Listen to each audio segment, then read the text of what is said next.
السلام علیکم ورحمۃ اللہ وبرکاتہ۔ میں ہوں محمد جلیل خان مخلص ماہر مضمون، اور آپ دیکھ رہے ہیں NGA school and college tuitions coaching academy system کا یوٹیوب چینل۔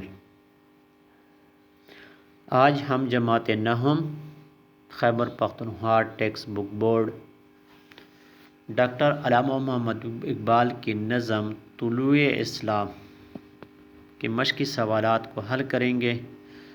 ویڈیو شروع کرنے سے پہلے آپ نے NGA school and college tuitions coaching academy system کا یوٹیوب چینل سبسکرائب کرنا ہے۔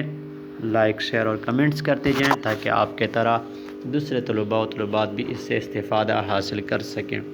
تو آئیں مشقی سوالات، یہ مشق کا آغاز کرتے ہیں۔ مشق کا آغاز مرکز خیال سے۔ نظم طلوع اسلام ڈاکٹر علامہ محمد اقبال رحمۃ اللہ علیہ کی ایک شاہکار نظم ہے۔ اس نظم میں علامہ محمد اقبال رحمۃ اللہ علیہ نے مسلمانوں کی شاندار ماضی کو سنہرے الفاظ میں بیان کیا ہے۔ اس کے ساتھ اسلاف کے کارناموں کا ذکر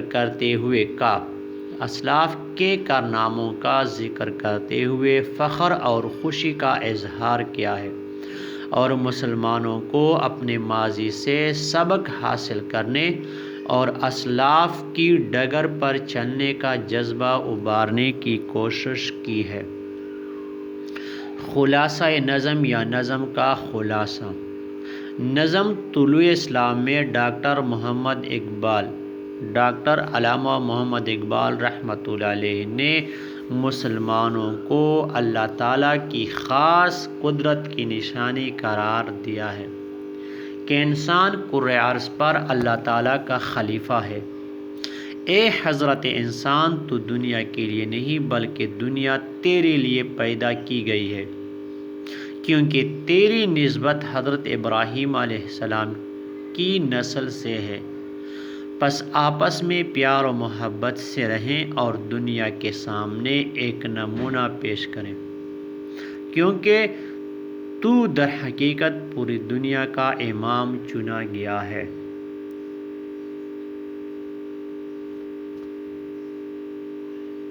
سوال نمبر 1، نظم کے پہلے حصے کے 5ویں شعر میں کون سی خاص بات بیان کی گئی ہے؟ جواب: نظم کے پہلے حصے کے 5ویں شعر میں انسان کی فطرت، ممکنات زندگی کی خصوصیات کے ساتھ ساتھ جو کمالات پوشیدہ ہیں، جس کا تعلق زندگی کی کسوٹی پر رکھنا مقرر ہوا ہے، کا ذکر موجود ہے۔ نمبر 2، نظم کے دوسرے حصے کے پہلے شعر میں کس بات کو فطرت کا مقصد قرار دیا گیا ہے؟ جواب: نظم کے اس حصے میں اخوت، بھائی چارے، محبت کو فطرت قرار دیا گیا ہے، اور محبت کو فطرت قرار دیا گیا ہے کہ یہ چیزیں انسان کی فطرت کا خاصہ ہیں۔ سوال نمبر 3، کیسر و کسریٰ کے ظلم کو کس چیز نے مٹا دیا تھا؟ جواب: نظم طلوع اسلام کے مطابق کیسر و کسریٰ کے ظلم کو حضرت علی رضی اللہ تعالیٰ عنہ کے زور بازو، حضرت ابو ذر رضی اللہ تعالیٰ عنہ کی درویشی اور حضرت سلمان فارسی رضی اللہ تعالیٰ عنہ کی سچائی نے مٹا دیا تھا۔ سوال نمبر 4، نظم کے دوسرے بند کے قوافی قافیہ کی جمع ہے۔ ہم آواز الفاظ کو جو شعر میں ردیف سے پہلے آتے ہیں ان کو ہم کیا کہتے ہیں؟ ان کو ہم قافیہ کہتے ہیں، اور اس کی جمع قوافی ہے۔ تو نظم کے دوسرے بند کے قوافی درج ذیل ہیں: مسلمانی، فاروانی، افغانی، کوہستانی، رحبانی، مسلمانی، سلمانی، زندانی، تورانی۔ سوال نمبر 5، شاعر کا قلمی نام یا تخلص سے کیا مراد ہے؟